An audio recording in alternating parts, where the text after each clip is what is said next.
ஆண்களே அதிகம் செங்கோல் ஏந்தும் கபடி விளையாட்டுப் போட்டியில் பல தடைகளை உடைத்து தனக்கென தனி அடையாளம் பதித்து ஆசிய அளவில் சாதனை படைத்துள்ளார் சென்னை கண்ணகி நகரின் தங்க மகள். யார் அவர்? விவரிக்கிறது இந்த செய்தி தொகுப்பு.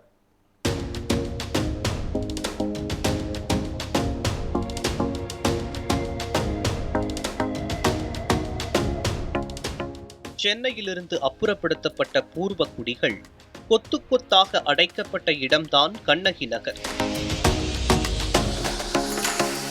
சிங்கார சென்னை என்று அழைக்கப்படும் இன்றைய காலகட்டத்தில் கல்வி, வேலைவாய்ப்பு, குடிநீர் உள்ளிட்ட அடிப்படை வசதிகளுக்காக தொடர்ந்து போராடிக் கொண்டிருக்கும் பொது சமூகத்தால் கைவிடப்பட்ட உழைக்கும் மக்கள் வாழும் பகுதியில் ஓர் எளிய குடும்பத்தில் பிறந்தவர் கார்த்திகா.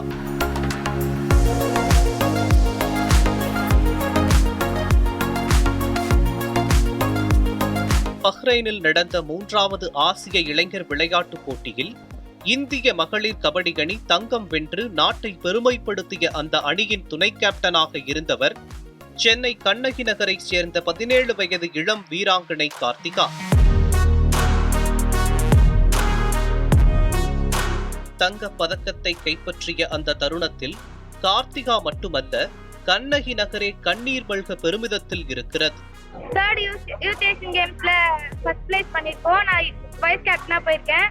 எனக்கு ரொம்ப பெருமையா இருக்கு நம்ம கண்ணகி நகர்ல இருந்து போனதுனால. நாங்க டைரக்டா ஃபிளைட் விட்டு வந்தோடனே டெப்டி சிஎம் சாரோ எங்களை அங்க கூப்பிட்டு எங்களுக்கு 25 லட்சம் கேஷ் பிரைஸ் கொடுத்துருந்தாங்க. அது ரொம்ப ஊக்கத்தொகையா இருந்தது. இன்னும் கண்ணகி நகர்ல என்னென்ன குறையா இருக்கு, ஸ்போர்ட்ஸ்க்கு என்ன தேவையா இருக்கு, அது எல்லாமே பண்ணித்தரேன்னு சொல்லியிருக்காங்க. எனக்கு அரசு வேலையும் பண்ணித்தரேன்னு சொல்லியிருக்காங்க. வீடு இது பண்ணித்தரேன்னு சொல்லியிருக்காங்க சார். ஒலிம்பிக்ல கபடி வருது சார். அதுல பர்ஃபார்ம் பண்ணி நம்ம கண்ணகி நகர்ல இருந்து ஒலிம்பிக்ல மெடல் பண்ணோம் சார். அதான் என்னோட கோல். பழைய பாதுகாப்பு உபகரணங்களுடன் கடல் மண்ணில் பயிற்சி செய்த அந்த சிறுமி இன்று உலக மேடையில் இந்தியாவை உயர்த்தி நிற்கிறார். கட்டிட தொழிலாளியான தந்தையும் ஆட்டோ ஓட்டுநராக உழைக்கும் தாயும் வளர்த்த கார்த்திகா தங்கள் கனவுகளை சுமந்து களத்தில் ஒவ்வொரு அடியிலும் போராடி வந்தார். கபடியின் மீது இருந்த ஆழமான அன்பு அவரது வாழ்க்கையை மாற்றியமைத்தது. 6ஆம் வகுப்பு படிக்கும் வயதில் விளையாட்டிற்காக பாடுபடத் தொடங்கிய கார்த்திகா 10ஆம் வகுப்பு தேர்வை கூட ஒத்திவைத்து கபடி போட்டிக்கு செல்லும் அளவிற்கு தீவிரம் கொண்டவர். பொன் குழந்தைங்கள நம்பி வெளியே அனுப்புங்க சார். அவங்க வெளியே வரணும். பெற்றவங்க வந்து அவங்க மேல ரொம்ப நம்பிக்கை வச்சு அனுப்புனாங்கனாக்கா குழந்தைங்க நிச்சயமா பலன் உண்டு. ஏன்னா பெற்றவங்க கொடுக்குற ஊக்கம் தான் இருக்கு ஒரு குழந்தை வெளியே வர்றதும் வராம இருக்கிறதும். அவங்க வந்து கண்டிப்பா வெளியே அனுப்பி விட்டாங்கன்னா என் குழந்தைங்க மேல எனக்கு நம்பிக்கை இருக்கு அப்படின்றத வந்து அவங்க தைரியமா நம்பி அனுப்புங்க. நிறைய பேர் கேட்டாங்க சார், எல்லாருமே திட்டினாங்க என்ன இந்த மாதிரி எக்ஸாம் அனுப்பு, இதுக்கே கபடிக்கே அனுப்புற அந்த மாதிரிலாம் சொன்னாங்க. பரவாயில்ல, எங்களுக்கு தெரியும், எங்க பாப்பா ரெண்டுத்துமே எங்களுக்கு நம்பிக்கை இருக்கு அப்படின்னு சொல்லி நாங்க அனுப்பி விட்டோம். அவங்க படிப்புலயும் வின் பண்ணாங்க, கபடிலையும் வின் பண்ணிட்டு வந்து இப்ப அவங்க யாருன்றத நிரூபிச்சு காமிச்சிட்டாங்க.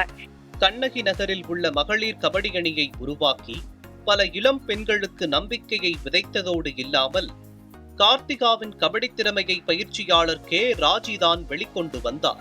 அவரது கடுமையான பயிற்சி, ஒழுக்கம் மற்றும் அக்கறையால் கார்த்திகா இந்திய இளைஞர் அணிக்கு தேர்வாகியுள்ளார். பஹ்ரைனில் நடைபெற்ற ஆசிய இளைஞர் விளையாட்டுப் போட்டியில் இந்திய மகளிர் அணி நம்ப முடியாத அளவிற்கு ஆட்டத்தில் ஆதிக்கம் செலுத்தியது.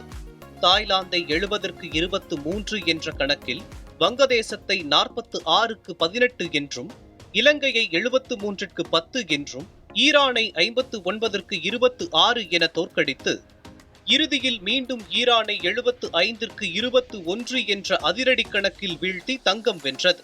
அந்த அணியின் துணை கேப்டனாக இருந்த கார்த்திகா தன் வேகத்தாலும் நுட்பத்தாலும் அணியை வழிநடத்தினார். அந்த வெற்றியுடன் இந்தியா 12 ஆண்டுகளுக்கு பிறகு ஆசிய இளைஞர் கபடியில் தங்கத்தை மீண்டும் கைப்பற்றியது. எனக்கு ரொம்ப சந்தோஷமா இருக்கு. இது என்னோட வீட்டு வாசல்ல இப்ப நிக்கிறோம். எனக்கு என் மக்கள் அவ்வளோ சப்போர்ட் பண்றாங்க.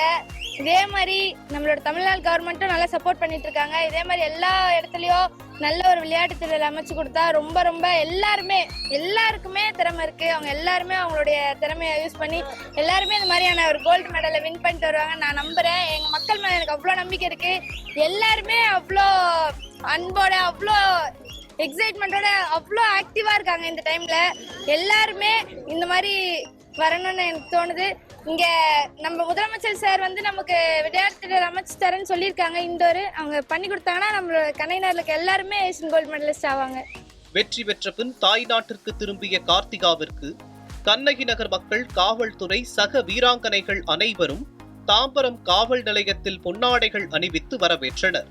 குதிரை சாரட்டில் ஊர்வலமாக அழைத்து வந்த கார்த்திகாவை மக்கள் ஆரத்தி எடுத்தும் மலர் தூவியும் பாராட்டுகளை தெரிவித்தனர். நியூஸ் 7 தமிழ் செய்திகளுக்காக செய்தியாளர் பிரசாந்த்.